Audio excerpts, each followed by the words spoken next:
मित्रों नमस्कार। सिद्ध आयुर्वेद चैनल पर आपका स्वागत है।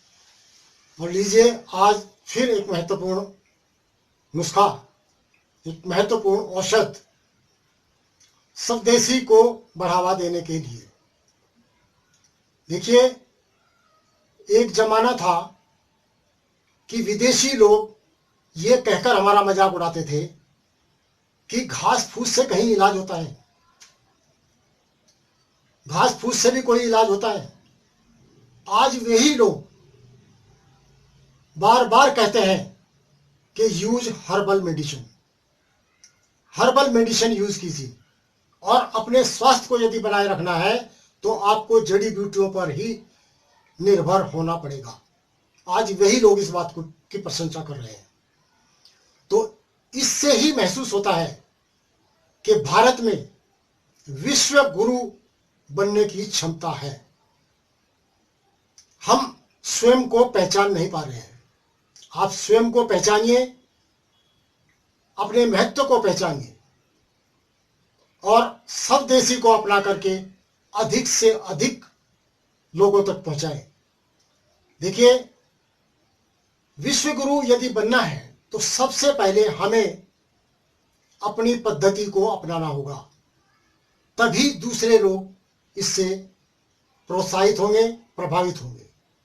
तो भाइयों बहनों, सबसे पहले चैनल को सब्सक्राइब करें, पसंद आता है वीडियो शेयर अवश्य किया करें। तो आज मैं आपको बताने वाला हूं कपूर के औषधीय गुणों के विषय में। बहुत से भाई बहनों को ये भ्रम रहता है कि कपूर भी कोई खाने की चीज है, कपूर भी कोई खाने की औषध है। मैंने कई नुस्खों में कपूर का प्रयोग किया है। उसमें कई भाइयों ने कमेंट डाले हैं कि आप क्या कपूर खिला करके मार डालेंगे लोगों को। आज मैं वही भ्रांति आपकी सबकी दूर कर रहा हूं। इससे पहले मैंने मेथी के लड्डू के विषय में बताया था, औषधीय लड्डू, उसमें भी कपूर का प्रयोग किया गया है। देखिए, ये एक पेड़ का निर्यास होता है, जैसे बबूल का गोंद और अन्य पौधों का गोंद, हींग भी एक पौधे का गोंद है। इसी प्रकार से कपूर भी एक पेड़ का निर्यास है और ये अनेक प्रकार का होता है। भीमसेनी कपूर, चीनी कपूर, भारतीय कपूर, कैसूरी कपूर, इस प्रकार से अनेक नामों से इसको पुकारा जाता है। और त्रिदोषांतक है, वात पित्त कफ तीनों दोषों को शांत करने वाला होता है। परंतु खाने वाली औषधियों में इसका अल्प मात्रा में प्रयोग किया जाता है, 1 रत्ती या 2 रत्ती। स्थूल मात्रा में यानी अधिक मात्रा में हम लगाने वाली औषधियों में इसका प्रयोग करते हैं और इससे अनेक प्रकार के दर्द निवारक तेल, बाम तैयार किए जाते हैं। कर्पूर धारा, वैद्यनाथ धारा, अमृत धारा, इस प्रकार की औषधियां तैयार की जाती हैं और आंखों की ड्रॉप्स भी तैयार की जाती है। भीमसेनी कपूर से आंखों का सुरमा तैयार किया जाता है और अत्यंत लाभदायक है, अनेक रोगों में आंखों के लाभदायक है। ये मूत्रल है, पेशाब को खोल कर लाता है और पेशाब के माध्यम से अनेक रोगाणुओं को बाहर कर देता है। बाजीकर है, जिनको शीघ्र पतन की शिकायत होती है, वे लोग अल्प मात्रा में कभी कभी इसका प्रयोग कर सकते हैं, परंतु इसका निरंतर प्रयोग कभी नहीं करना चाहिए। यह उत्तेजक भी है, उत्तेजना पैदा करता है और यदि किसी को बहुत अधिक काम उत्तेजना सताने लग जाती है तो इसकी शांति के लिए इसकी थोड़ी सी मात्रा बढ़ा करके आप ले लेंगे तो आपको काम उत्तेजना शांत हो जाएगी। आप ब्रह्मचर्य का पालन कर पाएंगे।